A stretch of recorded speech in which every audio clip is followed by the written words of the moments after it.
Yes, reka nongere mbasuze kandi mbifurize kugira ibihe byiza mwese aho muherereye. Uyu munsi turi kuwa mbere ni tariki 7 Nyakanga muri uyu mwaka wa 2025. Twinjiye makuru yaraza kwitsa no kwibanda mu burasirazuba bwa Repubulika Iharanira Demokarasi ya Kongo ku mirwano ikomeje gushyamiranya abarwanyi b'intare za Sarambwe n'uruhande rwo kuri leta ya Kinshasa. Ibisasu byinshi rero birimo kwitura mu gace ka Sange na Katogota na Kiribane muri Kivu y'Amajyepfo muri iki gihugu. Mu mujyi wa Uvira turababwira ko communication yaho nukuvuga poste de communication yamaze kwerekezwa mu gihugu cy'u Burundi gukontororerwayo ubundi gakomandinga ibyo mu mujyi wa Uvira iri mu Burundi. Impamvu turaza kuyigarukaho, impamvu yatumye abasirikare berekeza iyi commande de communication yabo mu gihugu cy'u Burundi. Ikindi nakubwira nuko ibice byinshi bikikije uyu mujyi wa Uvira byose byagoswe n'abarwanyi b'intare za Sarambwe. Babacanshuro berekejwe Tema bagezeyo abarwanyi b'intare za Sarambwe n'ubundi bongera kubakorera agashya. Turaza kurebera hamwe akagashya abarwanyi b'intare za Sarambwe babakoreye akariko ahitwa Runingo habaye indiri y'ibikoresho n'ibifaru by'abarwanyi b'intare za Sarambwe. Ibi turaza kubyinjiramo ku buryo burambuye turebere hamwe ngo ese Runingo niki igicuze ahangaha cyatumye abarwanyi b'intare za Sarambwe baha deployinga bikoresho byabo bikomeye cyane. Ibi turaza kubyinjiramo ku buryo burambuye hano muri aya makuru. Muri aya makuru kandi turaza kwerekeza muri Fizi, tubabwire ko rwongeye kwambikana mu bice byerekeza Baraka.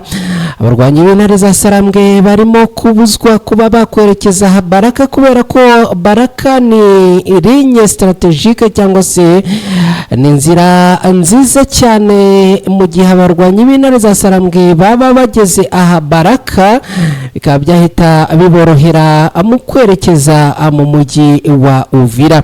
Ibi nabyo turaza kubyinjiramo ku buryo burambuye hano ku Ibendera TV.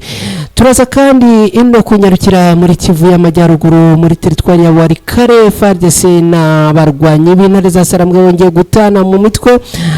Ibi nabyo turaza kurebera hamwe uko byifashe ahitwa Bweru. Ibitero bikomeye cyane byamaze kuhagabwa ndetse makuru aturukayo aravuga ko hari abamaze gukomereka. Imibare turaza kuyinjiramo hano ku Ibendera TV.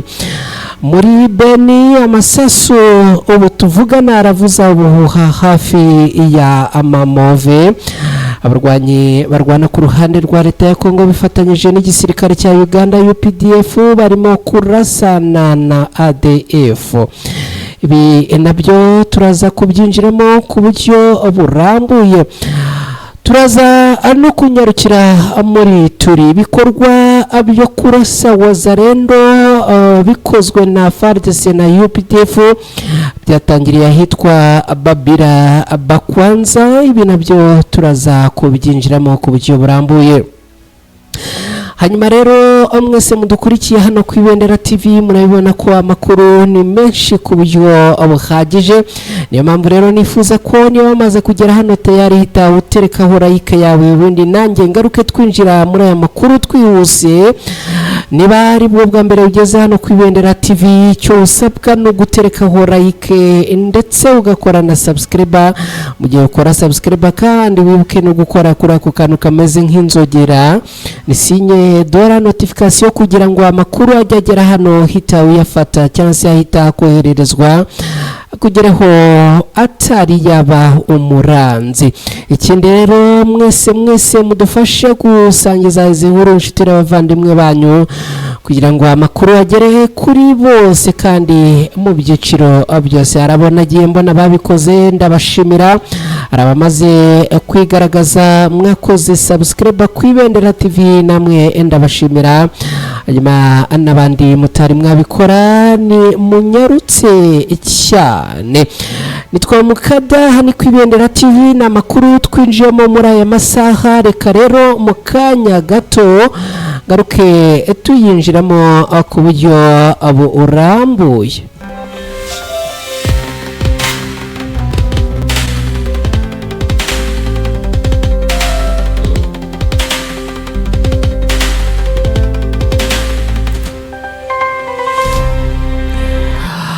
Yes, reka anongere mbahe ikaze mwese muri aya makuru n'ubundi ni amakuru tujya guhera muri Kivu y'Amajyepfo mu bice bya Sange, ahitwa Sange rero ubu ngubu ibintu byakomeye. Urugamba rwambikanye abarwanyi b'intare za Sarambwe barimo kurasana bikomeye cyane n'abarwanyi barwana ku ruhande rwa leta ya Kongo. Ni imirwano imaze iminsi ibera aha muri ibice bya Sange. Ni imirwano kandi yongeye kubura muri iki gitondo. Sange ni agace twavuga yuko kari hagati y'umujyi wa Uvira na Bukavu. Ibi bisobanuye iki? Bivuze ko aka gace ni agace gashakwa n'ibice byose n'abarwanyi bose, ni ukuvuga abarwanyi bo ku ruhande rwa leta ya Kongo. Aka gace baragashaka kugira ngo n'ubundi babone inzira iberekeza mujyi wa Bukavu, kandi baragashaka kugira ngo bakomeze gufungira abarwanyi b'intare za Sarambwe inzira azerekeza hepfo ngaha mu mujyi wa Uvira. Sange rero na gace kegereye Rungutu, na gace kandi kegereye ahitwa Kabunambo. Ahangaha rero n'ubundi mu rukerera rwo kuri uyu munsi akaba hongeye kumvikana amasasu aremereye, ndetse amasaha ya mbere ya saa sita yose ahabereye urugamba ruremereye kandi rukomeye. Ni amasasu yumvikanye ahangaha avugwa ko aremereye, dore ko n'ubundi ahangaha ngo harimo gukoreshwa intwaro ziremereye hagati y'abarwanyi b'intare za Sarambwe n'abarwana ku ruhande rwa leta ya Kongo. Amakuru aturuka ahangaha aravuga ko n'ubundi iyi mirwano yasembuwe n'abarwanyi barwana ku ruhande rwa leta ya Kongo. Reka nkubwire ukuntu ibintu byagenze. Abarwanyi b'intare za Sarambwe bazamutse mu mujyi, bamanutse Rungutu. N'ubundi basanzwe bafite ibirindiro aha muri ibice bya Rungutu na Sange. Hanyuma abarwanyi barwana ku ruhande rwa leta ya Kongo rero bagize gutya bazamuka mu mujyi wa Uvira, barenga ahitwa Kavivira, bazamuka Kawozi, batangira kohereza amasasu haruguru za Kiriba, za Runingo ndetse na za Sange. Amakuru avuga ko ku rundi ruhande hazamutse abacanshuro, dore ko abacanshuro bamaze kudiployingwa aha muri ibice byo ku ruhande aha hitwa Tema. Batangira rero gusharinga amasasu menshi ku barwanyi b'intare za Sarambwe baherereye Sange. Bamaze gutangira gusharinga muri ibice bya Sange na Akiriba, abarwanyi barwana ku ruhande rwa leta ya Kongo bakoze ibintu bibiri ndabikubwira. Ikintu cya mbere bakoze ngo babanje bakuraho network, bakupira abangaba connection. Impamvu yatumye bakupira connection nta yindi nuko hari abari bazamutse baciye ku ruhande rwo hirya Tema, barazamuka abagera hitwa Kingongwe, none abandi bazamukira Kawozi bagera hitwa Kiriba, batangira rero kurasa ku barwanyi b'intare za Sarambwe. Ahangaha rero Kiriba ibintu byakomeye cyane, abarwanyi b'intare za Sarambwe bavanaho network. N'ubundi bamaze kuvanaho network yaba abo ku ruhande rw'abacanshuro aha muri Tema, abandi bari bazamukiye Kawozi basharinga Kiriba na Sange na Runingo, batangira n'ubundi gushiduka amasasu ariyo bari kuvugana nayo. Ibijyanye na communication, uwo mwegeranye wamukebuka ukamubura, wareba undi ugasanga arambaraye hasi yarashwe. Biza kurangira rero bose bahindutse, biza kurangira bose n'ubundi bitababereye byiza. bakizwa n'amaguru rero. Icyo nakubwira nuko ahangaha n'ubundi urugamba rwabereye ahangaha n'urugamba rukomeye cyane, ndetse kandi ngo ibintu bikomeje kugenda bikomera, aho n'ubundi imirwano yongeye kubera aha mu bice bya Zakatogota, naho haramukiye imirwano, abarwanyi b'intare za Sarambwe barwana na Wazalendo, FARDC, FDNB, FDLR, ariko n'ubundi ngo abarwanyi b'intare za Sarambwe bakomeje kurasa batababarira abarwanyi barwana ku ruhande rwa leta ya Kongo. Aba bacanshuro rero bakaba bamaze gutangira kubona isomo ry'abarwanyi b'intare za Sarambwe, kuko ngo bazamukiye Hatema, bamaze kugera Hatema abarwanyi b'intare za Sarambwe ngo bahita babakupira network, barangije rero ngo batangira kubarasa baboherezaho imiriro. Abazungu rero atangira kuvuga mu zindi ndimi bavuga bati bitubayeho nakahoma munwa, bakebuka ku mpande ibintu bikayoberana, abakora kuri connection ibyombo byabo bagasanga ibintu byakomeye cyane. Rero nabo bikaba byaje kurangira amaguru bayabangiye ingata, bakaba bamanutse basubira mu mujyi wa Uvira, bavuga yuko ngo bagiye kongera kwiga neza ibyaba abarwanyi b'intare za Sarambwe. Ni ibintu rero ubona yuko n'ubundi bikomeje gukomerera aba barwanyi barwana ku ruhande rwa leta ya Kongo. Reka twinjire mu mujyi wa Uvira. Umujyi wa Uvira tayari wamaze kuba tombe ku kigero cya 80%. Kubera iyihe mpamvu? Komunikasiyo ikomunika cyangwa se ihuza igisirikare cya leta ya Kongo FARDC, igisirikare cy'u Burundi FDNB, Wazalendo of FDLR muri uyu mujyi wa Uvira. Komunikasiyo no kuvuga communication post cyangwa se communication center yamaze kwimurwa yerekezwa mu gihugu cy'u Burundi. Impamvu iyi komunikasiyo rero ngo yimuwe ni yihe? Abarwanyi barwana ku ruhande rwa leta ya Kongo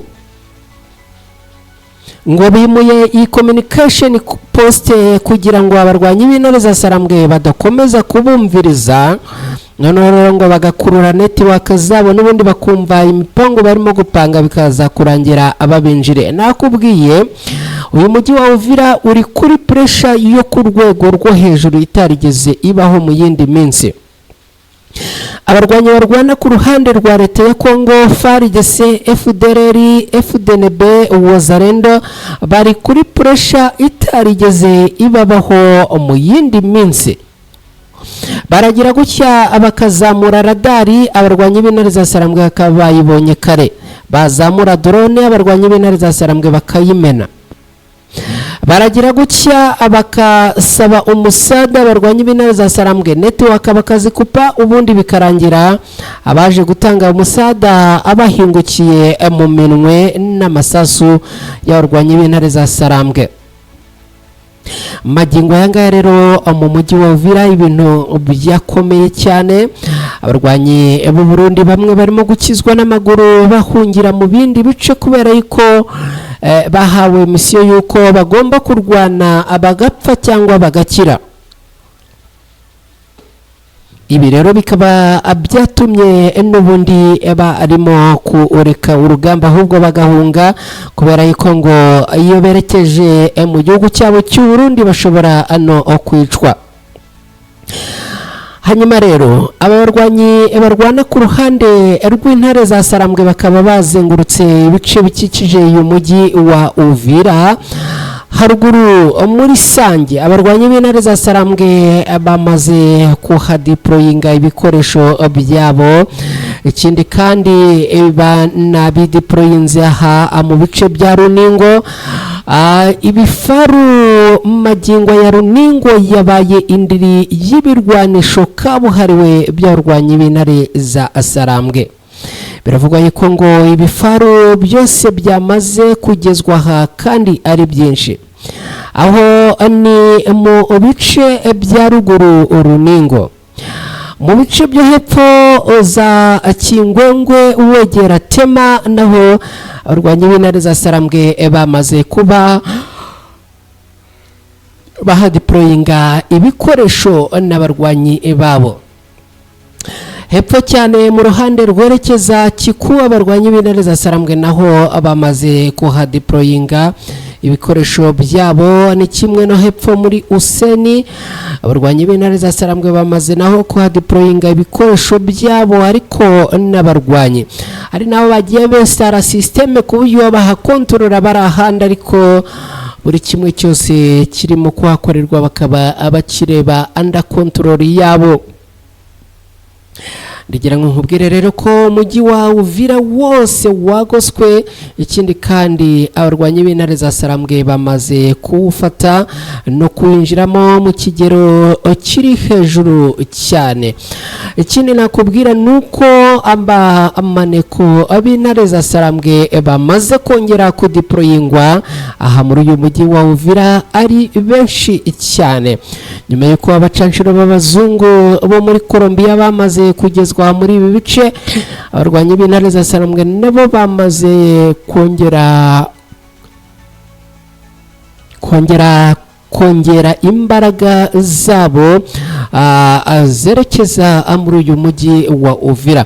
Magingo aya ubu ikijyanye no kunyagambura ko ku barwanyi bo ku ruhande rwa leta ya Kongo biragoranye cyane, kubera yuko abarwanyi barwana ku ruhande rw'intare za Sarambwe aka gace n'ubundi ka Uvira bamaze kugashyira under control yabo. No kuvuga ngo mu gihe cyaricyo cyose barasa n'ubundi byarangira aba aguye ku muhigo, kubera yuko ibiri mu kubera muri uyu mujyi wa Uvira byose barimo kubireba, ibirimo gukorwa byose barimo kubireba.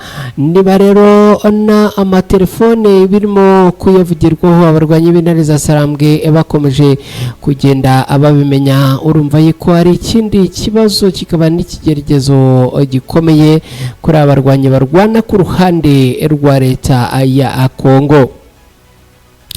Ngibyo rero ibyo twavuga kuri iyi mirwano n'ubundi yongeye kuramukira ahangaha mu bice bitandukanye bya Repubulika Iharanira Demokarasi ya Kongo. Nkubwire yuko n'ubundi wongeye kuramuka iyi mirwano ikomeye kandi iteye ubwoba. Reka twerekeze muri Fizi. Muri Fizi uyu munsi hongeye kuramuka iyi mirwano ikomeye kandi iremereye hagati y'abarwanyi b'intare za Sarambwe n'abarwanyi bo ku ruhande rwa leta ya Kongo. Urugamba rero rukaba uyu munsi rwambikaniye n'ubundi aha muri Fizi, ariko ku ruhande rwerekeza Baraka abarwanyi b'intare za Sarambwe akaba ariho barimo gukubitira abarwanyi barwana ku ruhande rwa leta ya Kongo, dore ko ngo nabo bahageze bakagerageza gutega ibyitwa ambushi, ariko n'ubundi bikaza kurangira kubera yuko n'ubundi aha ngo hari harimo abaturage benshi, biza kurangira rero bavuze bati niturasa buri kimwe cyose haragenderwamo n'abaturage kandi abaturage b'inzira karengane. Ibi ngibi rero bikaba bikomeje kugenda bituma aka gace ka Fizi n'ubundi kongera kubamo imirwano iremereye. Imirwano n'ubundi yongeye kubura mu rukerera rwo kuri uyu munsi. Abarwanyi b'intare za Sarambwe baravuga ko ngo abarimo kurwana bameze nk'abihaniza cyangwa se abatanga isomo rikomeye kandi riremereye. Amakuru kandi akavuga ko ngo abari gufatirwa cyangwa se ngo abarimo kurasana n'abarwanyi b'intare za Sarambwe aha muri Fizi, n'ubundi abarwanyi b'intare za Sarambwe ngo bakomeje kuboherereza bombe ziremereye zo ku rwego rwo hejuru. Ngibyo rero aya makuru yenda ubwo turaza kuyagarukaho mu mugoroba tureba n'ibyavuye mu mirwano yiriwe ibera ahangaha. muri teritwari ya Walikale ni muri Kivu y'Amajyaruguru. FARDC na Wazalendo bongeye gukozanyaho, bakaba rero bakozanyijeho masaha yo kuri uyu munsi mbere ya saa sita kuri uyu wa mbere tariki 7 Nyakanga muri uyu mwaka w'2025. ni imirwano rero yari remereye kandi imirwano yumvikanyemo intwaro zoroheje n'iziremereye. magingo ya bikaba bivuga yuko n'ubundi ngo urugamba rugikomeje kubera muri bice bya Masisi. Reka twerekeze muri Beni tubwire ko amasasu ubu ngubu tuvugana aravuza ubuhuha hafi ya Amamove. ni FARDC bari kumwe na UPDF barimo kurasa abarwanyi b'intare za Sarambwe. barimo kurasa imitwe y'iterabwoba ya ADF. ahangaha rero ibintu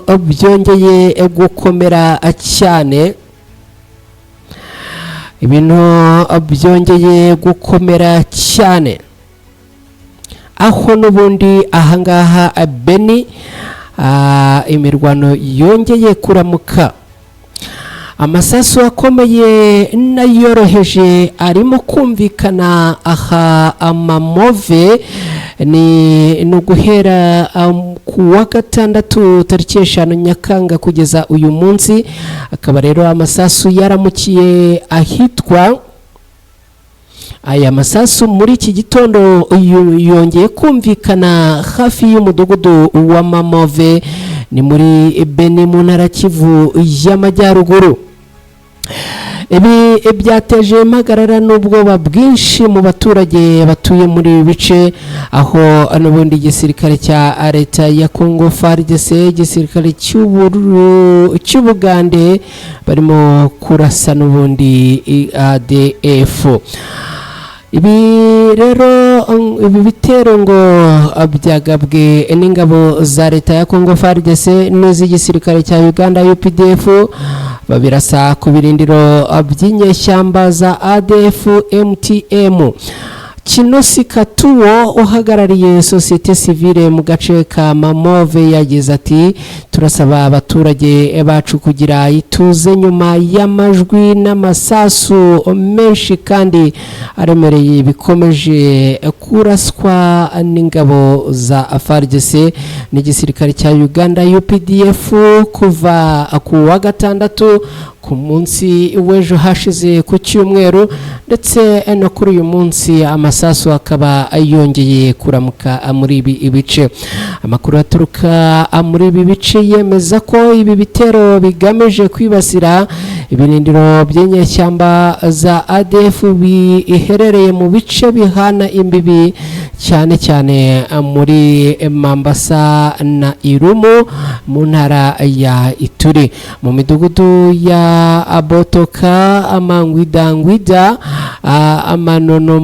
Manonono, Mambese, Nenzi mu gace ka Bakwanza, Mambasa n'ahandi mu bice bya Abanda Rivemba.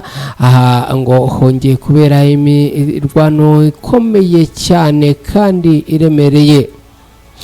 Societe civile ikaba yasabye by'umwihariko abahinzi bakorera hafi y'ibi bikorwa guhunga cyangwa se kwitwararika kugira ngo n'ubundi babanze barebere hamwe aho ibijyanye n'aya masasu byaza akwerekera, dore ko n'ubundi bivuga ko ari amasasu aremereye kandi ateye ubwoba. ngibyo rero ibyo twagarukaho aha muri Beni n'ubundi muri Repubulika Iharanira Demokarasi ya Kongo. Reka twerekeze muri teritwari ya Ituri, naho ni muri Kivu ya Amajyaruguru muri Repubulika Iharanira Demokarasi ya Kongo.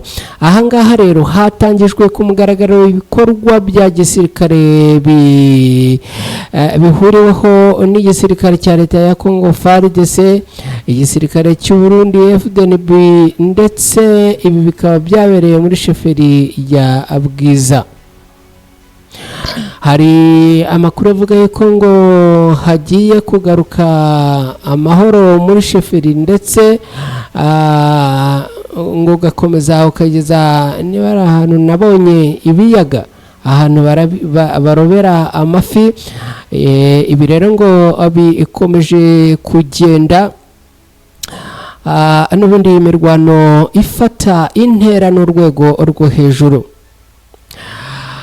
Ahagana mu birometero 100 uvuye i Bunia mujyi mukuru w'intara ya Ituri niho harimo kubera imirwano iremereye cyane.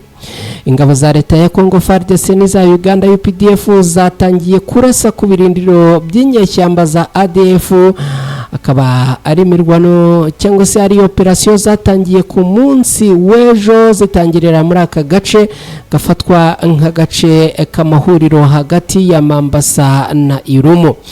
Amajyaruguru yo muri ibi bice niho humvikanye imbunda nini n'intoya, n'ubundi akaba ari imirwano iremereye, dore ko n'ubundi nyeshyamba za ADF abarwanyi barwana ku ruhande rwa leta ya Congo bari kumwe na UPDF bongeye kubotsaho igitutu. Ngibyo rero ibyo twagarukaho muri aya makuru twagarukagaho muri aya masaha. Nizera ko mukomeje kumererwa neza, nizera ko mukomeje kugubwa neza, ariko reka tugaruke kuri ya nkuru twababwiye ya Bweru.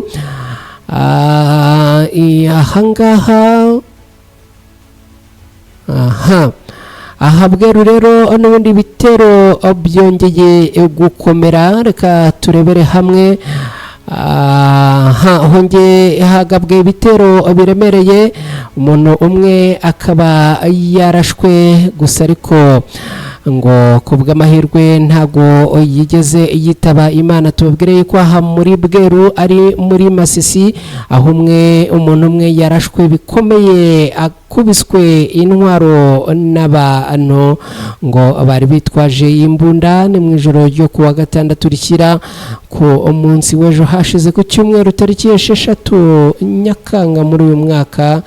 Akaba rero uyu muntu yararasiwe mu midugudu ya Bweru na Kivuye, ahangaha muri ibice muri Masisi muri Repubulika Iharanira Demokarasi ya Kongo.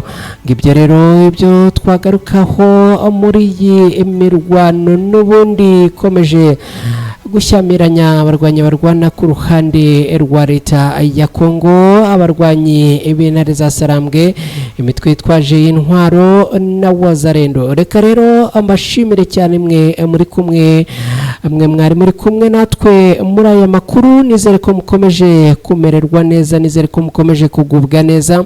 Abagiye mu kazi muhaye muronke kandi Imana ikomeze kubarinda.